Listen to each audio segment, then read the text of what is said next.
generic as it probably gets. So that's why I came up with the subtitle. It's the golden age of, can you tell what that's supposed to be? Well, indie.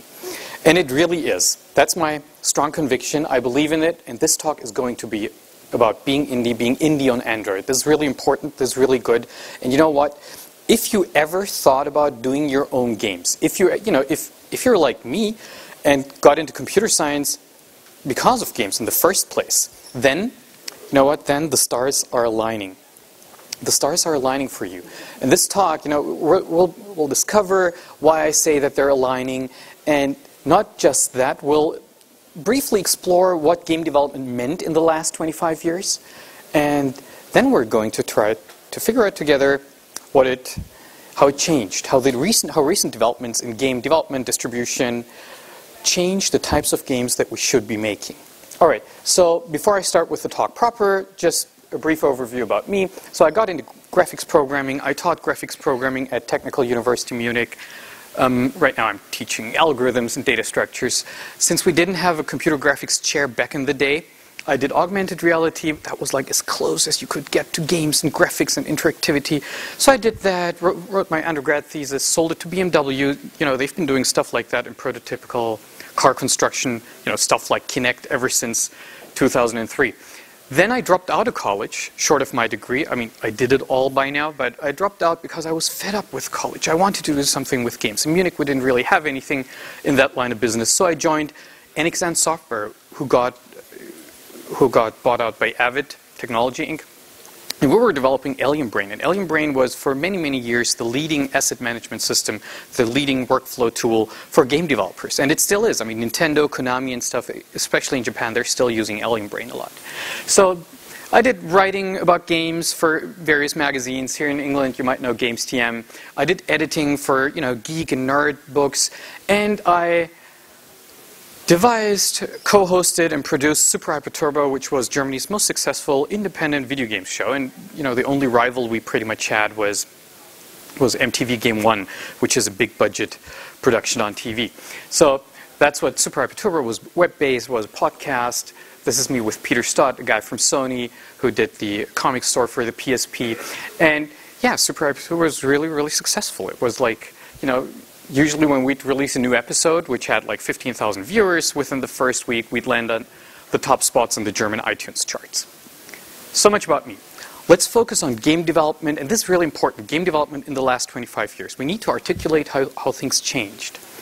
So you had your indie developer, a little chubby like me. You had your idea. And then, then things started getting kind of, how should I say, if you grew up, I was born in 1980, so in the 90s I was a teenager. If you wanted to learn about games, that wasn't really easy. You would scour the computer section, the books section of your department store, learn about how to integrate stuff in your host system, how to load assets, how to build a graphics engine. People keep forgetting that graphics engines, they became ubiquitous and really available once id Software started open sourcing their stuff. Before that, you really had to, I was writing in Pascal and doing inline assembler when I was 16, and it was terrible. I loved fire demos and stuff, but building a whole engine, now as a computer scientist, I say, yeah, that's nice, that's an interesting problem. Back in the day, I was going like, no, I just want to build this game. All right, so you need to figure out how to do player input, how to handle audio, and once you've done that, you have your framework. And then you want to start with your game, right? With implementing your game, with turning your game design into something real. Well, you know what? But then the true problem started. And they did so until just recently. That's a dev kit. It's supposed, I tried to draw the Net Yaruzi. Does anybody know what the Net Yaruzi was by Sony? Yeah? 1, 2? Awesome. Excellent. So that's very geeky, guys.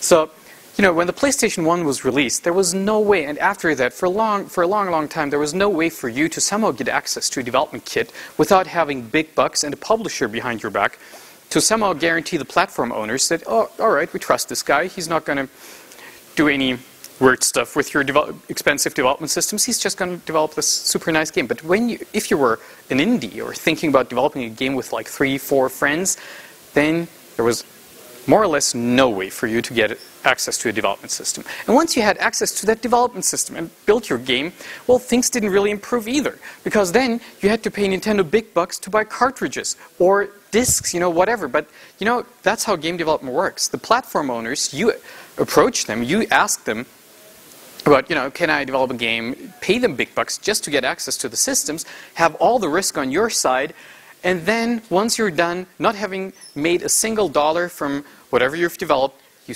had to shell out big bucks for truckloads of media.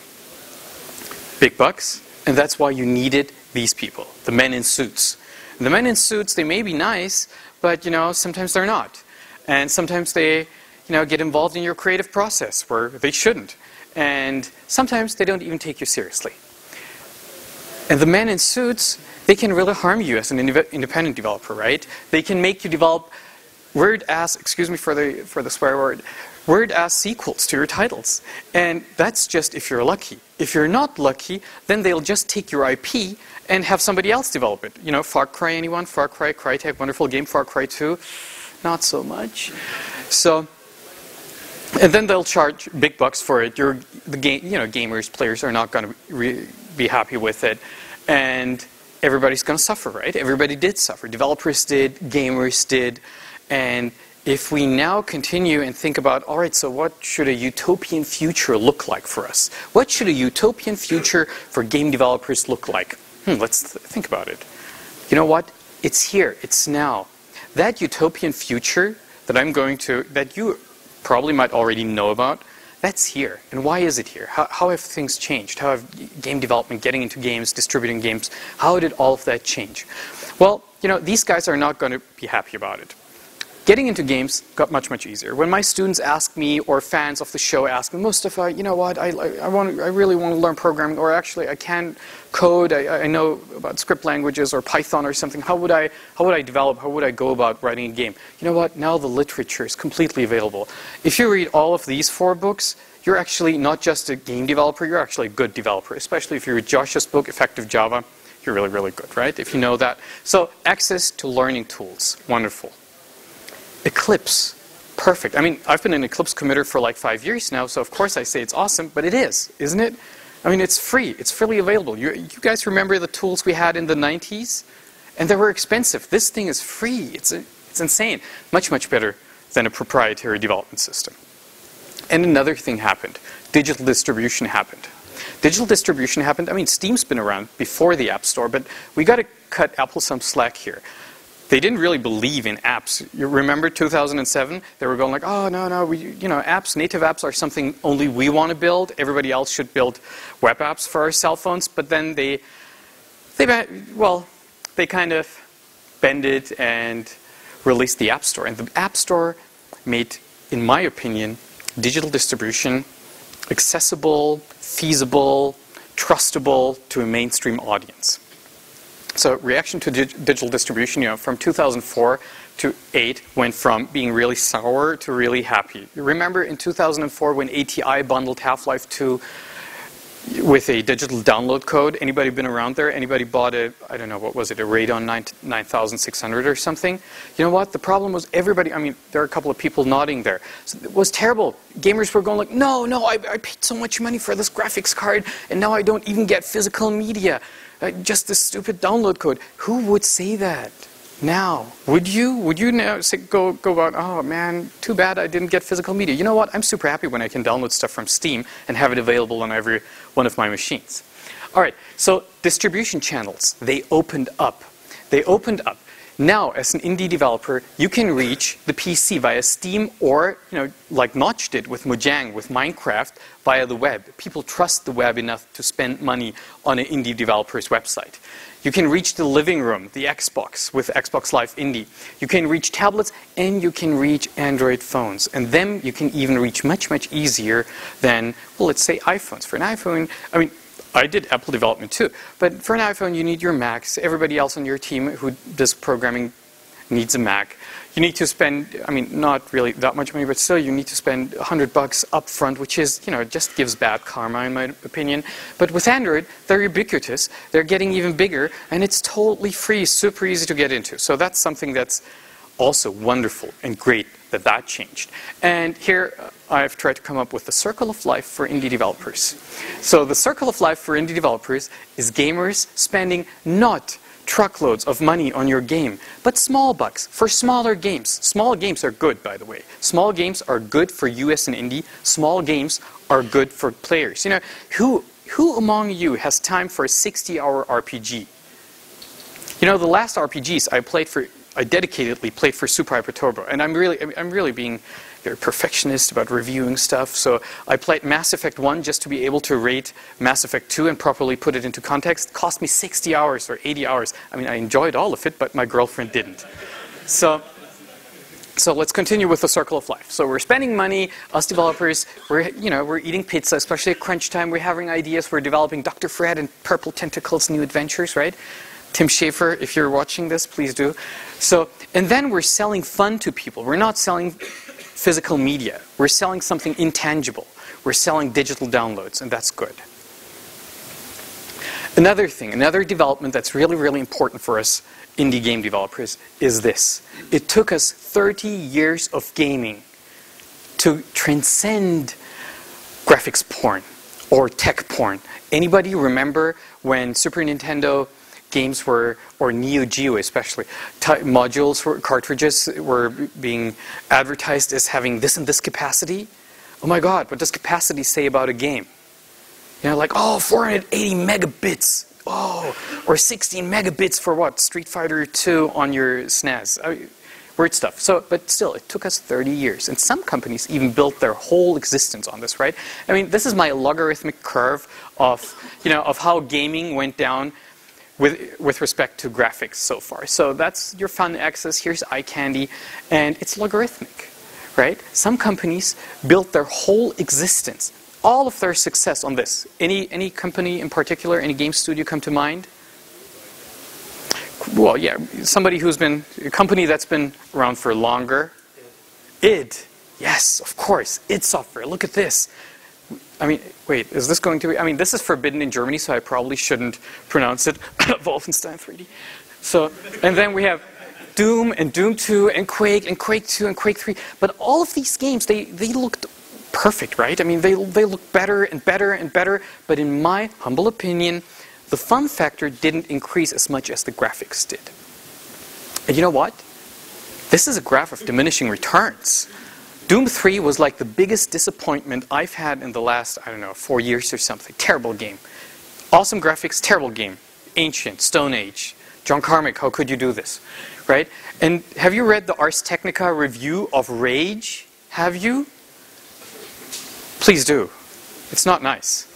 It looks awesome. Terrible. So, but this actually plays into your hands as an indie. Because graphics and other, well, actually, graphics is the worst part. Graphics is something that's very, very labor-intensive. It's craft-intensive. Good graphics people are awesome people, but you need a lot for a 3D title. Even for a 2D title, if you do it wrong, you need a lot. And that's something we indies can't afford unless you know graphics people. But you know what? As life goes, us software engineers, the creative people usually don't want to be friends with us. No, actually they do, but still, it's hard. It's hard making that connection. So, eye candy perception changed.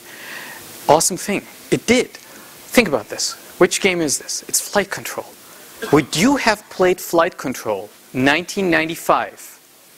You probably wouldn't have. Or 1996, or like upon the release of the first PlayStation. You would have gone like, no, can't I have this in 3D? And 3D looked terrible back in the day. But now we do. Or this. You guys know this game? Of course you do, right? Some people do. Who does? Yeah. Yes, it's Super Meat Boy. It looks awesome. It's been developed by a two-man team. It's super fun, really nice take on hardcore, ultra-frustrating, yet fun jump-run fun, or jump-run puzzling. It's an awesome game, but would you have played this? Would you have shelled out, 160 Deutschmarks back in the day, or 140 Deutschmarks back in the day to buy this, play this on your Super Nintendo? This is an 8-bit graphics almost. So you probably wouldn't have. And this is probably my most favorite game screenshot in this presentation. Which game is this? You guys know this? Limbo, yes. And it's, you know what? It's in black and white. It's not even color. It's 2D. It's black and white. I mean, it has some eye candy, right? It has depth focus. Of course, it has parallax scrolling, but that's been around since the 80s. But you know what? I think our tastes and the tastes of players in general, they've become more refined lately. And this is really a new development. That's been something that's been happening slowly over the last 5 years. And now we've reached a point in time where we can utilize things like, just having your game in grayscales as a stylistic, as a rhetoric device. We couldn't have done that before. You wouldn't have played this in 2001. And that levels the playing field. On one hand, you have your small indie team. On the other hand, you have your classic game developer with big publishers. I mean, this is, of course, another rhetoric device, right? I mean, big publishing houses and classic game development financed by Ubisoft or whoever is not always bad. But still, it's not really easily approachable, easily accessible, and within the reach of many of us, right? And it's not the right thing to do if you have a strong creative vision that nobody else shares with you aside from the guys you're developing the game with. So, developing, distributing, competing, all of that got easier. And that's something we need to understand. We need to make clear. We need to use this chance.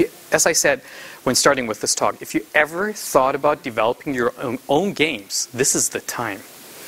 But creating fun, immersive, memorable experiences, that's still a challenge. And that's okay. There is no fast-track route to building your super awesome game. Another aspect I want to touch upon in this talk, this is really important. If you guys set out to develop a game, please be careful of this word. It's terrible. It's very dangerous. It's casual. Casual gaming, you keep hearing this, and especially when people approach me going like, hey Mustafa, I built this prototype, could you please look at this? And I go like, it's okay, it's nice. Yeah, but Mustafa, come on, it's just for a casual audience. Oh my god, what's a casual audience? Casual is not an excuse for weak game mechanics. It's not. You know what? Casual games have been around forever. Forever. What do you think Tetris is? What do you think Super Mario is? All of these games, Donkey Kong, all of these games were casual. There is no casual, normal, and hardcore. There is maybe, normal gaming, and then there might be hardcore gaming. Like Dragon Age. Dragon Age, yeah, that is hardcore. So, when you set out to develop your game, prototype early and prototype properly. That's something that people usually get wrong. And I had a chat with Kelly Santiago of that game company, the guys who did Flow and Flower and now Journey for the PlayStation Network, really successful, really bright people, Genova Chen. And I talked to her, and this was at GDC 2 years ago or something, and she was going like, she mentioned how when they set out to develop Flower, do you guys know Flower? Show of hands, real quick. All right, yeah. So Flower is a game where you play the wind. You play the wind, you fly over reaching big landscapes and play the wind and flow over flower fields and raise flower petals. Very interesting game, very creative game, very risky proposition. And what they did is they prototyped the game, and this is now very weird for software engineers to hear. They prototyped the game, I think 4 times in 4 different languages. It's crazy. For a software engineer, that's completely insane, right? I mean, they prototyped it in Flash, in processing, I think in Java, and when Sony offered them money, I'm not sure about the Java, might have been C#, which is more or less the same thing, right? So, yeah. So, and then in the end, they re-implemented everything in C++ for the PlayStation 3 when Sony came up with their 3-game contract. That's really interesting. So they prototyped all the time. And I was going like, well, Kelly, but didn't that really hurt? Or weren't your developers like completely frustrated of having to reinvent the wheel all the time? But you know what? She said something really interesting. She said, oh, Mustafa, no, not really. It helped distill the core mechanics and even keep the code clean. Very interesting. So, and when you set out to prototype your games, this is another thing that happens frequently. People come up to me and go like, oh, Mustafa, yeah, I have this game, it's going to be more fun once it's polished. No, it's not. Very sad. It's not. And you know what? In the past, it was bright and it was good. If you were, if you set, it's always good to set your priorities right. If you didn't invest too much time upfront into graphics and stuff. But these days, and I hope I'm in a legal gray zone, I guess now. But if you're building games now, come on people, if you're building 2D games, there's sprite sheets and tile sets galore online. You know what? Just pick them. Don't copy them. Pick them during development. Have a nice game. Have a good-looking game so that you can really imagine how your game works, how your game will look like, and then judge whether, whether it's really the polish that's lacking. Focus on the core game mechanics. That's what I'm saying. See, this is the type or the way I used to prototype my smallish little game experiments, but now I do it like this. Just with tile sets that are available. And I probably shouldn't say which company these sets belong to, or these sprites belong to, but do you guys recognize them? Anybody? Oh yeah, I heard it there. Excuse me? No, it's 16-bit, it's Square Enix, and it's Final Fantasy, of course. But again, don't copy. These are for internal use only, right? And God, let's make sure no lawyers see this. So, another really important aspect, play. Sometimes there are people who go like, oh, I'm not really into other games, I'm not really playing them, I don't want my vision to be contaminated. Come on, what are you, 8 years old? Play. Play the games. It's really important and it's fun. Analyze the games. Synthesize. Don't copy. Synthesize. And then do another thing. Then expand. Then extend on what you've learned. That's if you don't know how to start with games, that's an awesome way. And you know what? It usually ends up being very, very successful if you get the other things right. Like, for instance, this screenshot? Anybody know this game? What is this? You guys got to be louder. So, I heard Minecraft. No, it's Infiniminer. It's the game that inspired Minecraft. And it really did, huh? Look at the cubes. So, Minecraft actually built on a mechanic that Notch distilled from Infiniminer. Infiniminer's goal was not building stuff necessarily. It was like, getting stuff out of the earth, up onto the surface and stuff. It was the mining part, where in Minecraft you have your crafting. And, well, he more or less apparently kept the graphics and built on whatever he learned from Infiniminer. And you guys know this game? That's, again, that's the title. I haven't talked to the guys, but I'm sure that they were inspired by Minecraft, at least as much as Notch was inspired by Infiniminer. Anybody know this game? Terraria, right? It's Terraria. It's a 2D Minecraft. It's really fun. So another indie title. So another important aspect. Utilize the platform that you're on. And we're talking about Android, right? Utilize it. What does it mean? Well, you know what? Superimposed joypad controls are for losers. Don't. Unless you're porting classic games, that's not what touch screens are for. So, stroke versus poke. Nicole Lazaro said something really interesting about this. The whole iPhone user interface and stuff, just pay attention to how often you're supposed to stroke your device. You're not poking all the time. So don't make people poke on your touchscreen when they're playing games. They don't have to. Flight Control got that really right. Then, you have devices that are always on, always connected to the internet. Use it. When you read online about Android gaming and people criticizing Android versus iOS and going like, yeah, but Android games are being pirated all the time, it's terrible. You know what? Then you're not doing it right. Why aren't you providing a persistence layer on the server? Why aren't you providing extra value to your game? As soon as you have proper, good server integration, there is no way to pirate your game. People need access to your server, right? And you know what? If some of you go thinking like, oh yeah, but you can analyze wire protocols and build, fake the server. When people do that with your game, you've made it. Not a problem. So, another aspect. PR agencies are so yesterday. They really are, aren't they? Use what we all have. I'm sure all of you are reading blogs all the time. Engadget, this is my next, Ars Technica, whatnot. This is really important. Use it yourself too. What do I mean? Blog about your game. Be authentic. Blog about your experiences. Share your experiences that you've gained while developing. If you want to reach critical mass for your title, if you want buzz to be generated or generate buzz around your game, don't go like, oh no, but I want to reach, I don't want to necessarily reach developers. But developers can be your nucleus. They can be your critical mass. So blog about it. Share.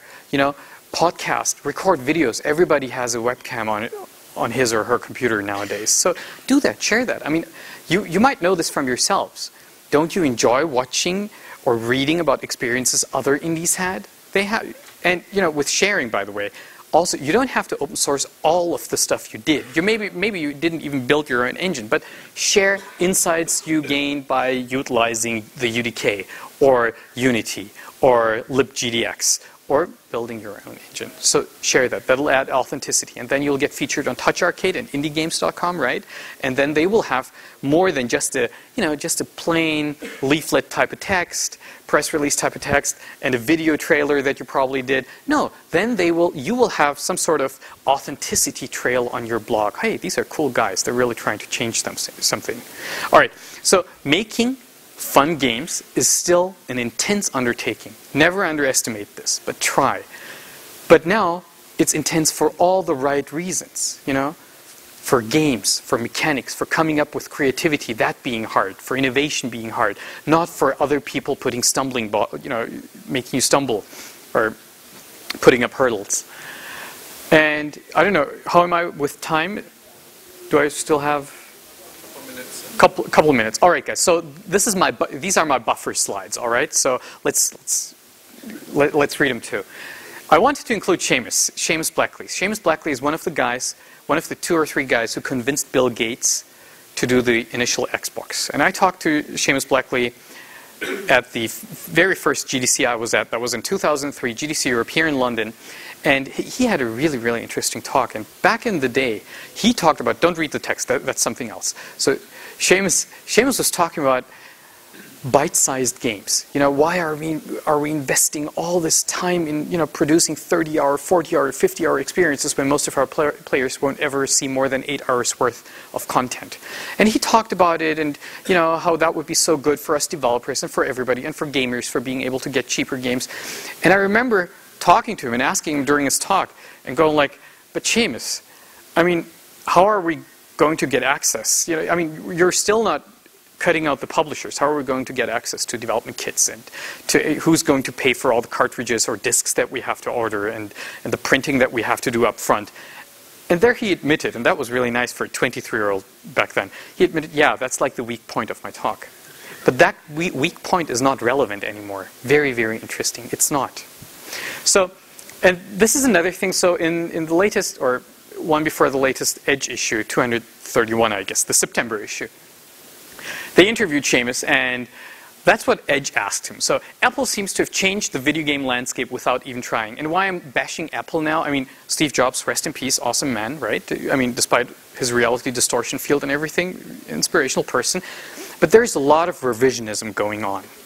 And it was going on over the last 10 years when Apple got so super successful. It'll get even worse now that this luminary has died. But Apple has never been really game friendly. That's really interesting. And Sheamus, his reply is, it's not even not trying. They hated video games. They tried to put up a lot of stumbling blocks. They tried, they're still trying. They couldn't do anything about it. The wave has crashed now. The wave has crashed now. People want games. The defining, or at least one of the most important applications that you can have on your Android tablets, devices, iPhones, iPads are games. Apple tried really hard to, make the iPad about music creation and writing, but it's games. To a really, really big extent.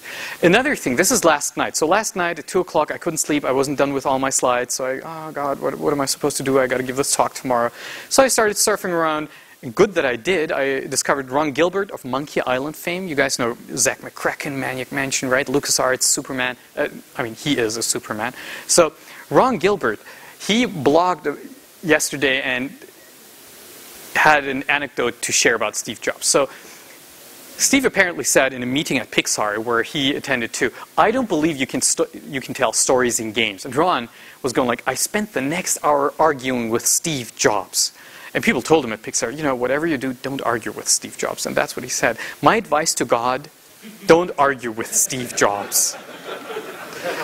But still, I think, we have a bright future in front of us with gaming. This is the dawn of the golden age of independent game development. And if you ever thought about this, try it. And, maybe within half a year or 8 months or something, don't let me promise too much, you will witness my Android title. And I hope you'll buy it. All right, so thanks a lot, guys. Thank you. Thank you, Mustafa. Thanks.